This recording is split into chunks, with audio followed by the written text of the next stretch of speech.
বাসার পাশে যদি এত সুন্দর ফুলের বাগান থাকে তাহলে দূরে যাওয়ার কি দরকার বলেন তো। আসসালামু আলাইকুম, কেমন আছেন সবাই? আশা করি সবাই খুব ভালো আছেন। এত সুন্দর একটা ফুলের বাগানের ভিতরে চলে আসলাম মা ছেলে মিলে। আসলে বেরিয়েছিলাম অন্য কাজে, কিন্তু হঠাৎ করে চোখে পড়লো আর ফুল দেখে তো আর থামা যাবে না, ঢুকে পড়লাম বাগানের ভিতরে। ছেলে তো ভীষণ খুশি, তার চাইতে মহা খুশি হচ্ছে আমি। কেন আমার এরকম জায়গায় ভীষণ ভালো লাগে, ছেলের হাসি দেখে বোঝা যাচ্ছে না কত খুশি।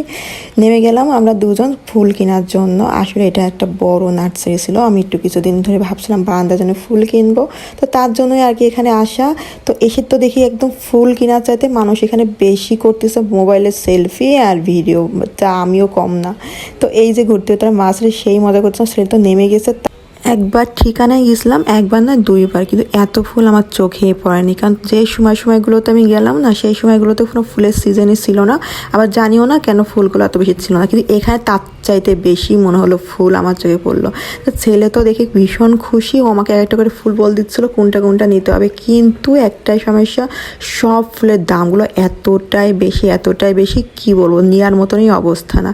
তারপরে কি করব, আর ঘুরলাম আর ছবি নিলাম আর ছেলেকে নিয়ে বেশ সময় কাটালাম। আমার বাসার বারান্দাটা আমি ভাবলাম একটু ফুল দিয়ে কিছু সাজানো যাক, তা কিছু ফুল কেনার জন্য আমার বের হওয়া। কিন্তু কিনলাম না, কারণ আমার বাসায় খালাকে আমি আগের থেকেই বলে রাখছি তার ওখান থেকে ফুল নিয়ে আসার জন্য। জাস্ট এখানে একটু দেখে আসা আসলে কেমন লাগে সব ফুলগুলো। তো এখানে দেখলাম যে ফুল কেনার চাইতে মানুষ ঘুরতেছে বেশি, কারণ এত সুন্দরভাবে সাজায় রাখা, এত সুন্দরভাবে সব ফুলগুলো ফুটে আছে, না ঘুরলে না ছবি তুললে তো হয় না।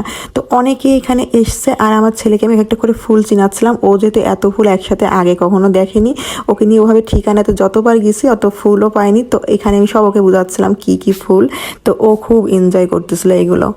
আসলে ফুল আর প্রকৃতির মাঝে গেলে কিন্তু মনটা এমনিতেই সুন্দর হয়ে যায়। ফুল হয় এমন সুন্দর।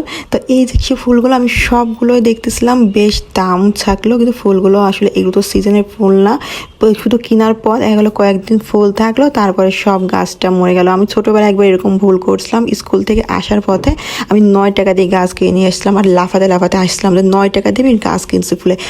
সেটা ছিল ডালিয়া গাছ, তো সম্পূর্ণ গাছটা জুড়ে ছিল ফুল আর ফুল। কিন্তু কেনার পর এতটা আনন্দ ছিলাম, ওটা 2 দিনও যায়নি। যখন ওটা লাগানো হলো আমি ভাবছিলাম আমি মনে লাভ করে এত দামি ফুলটা কিনে ফেললাম মাত্র 9 টাকার। কিন্তু বিশ্বাস করবেন না, মাত্র 9 দিনও এটা যায়নি, সব ফুলগুলো ঝরে পড়ে গেছে, গাছটাও মরে গেছে। তারপর থেকে আমার একটা মাথায় কাজ করে, কম টাকায় ফুল কিনলে কি হবে, ওই ফুল দেখে তো আমরা কিনে ফেলি, কিন্তু গাছটা কিন্তু আসলেই অতদিন যায় না। তো এই জন্য আমি এই ফুলগুলো কিনলাম না, যেহেতু এইগুলো একদম সিজনাল ফুল না, কখন ঝরে গেলে গাছটাও ব্যাস মরে যাবে। জাস্ট এখানে দেখে আসলাম, আর আমি বলে আসলাম যে আমি যা গাছ, এই ফুলগুলো কিন্তু একদমই থাকবে না গাছ। তো কেমন লাগলো আজকে আমাদের বিকেলে ঘোরাঘুরিটা অবশ্যই কমেন্টে জানিয়ে দিও। আল্লাহ হাফেজ।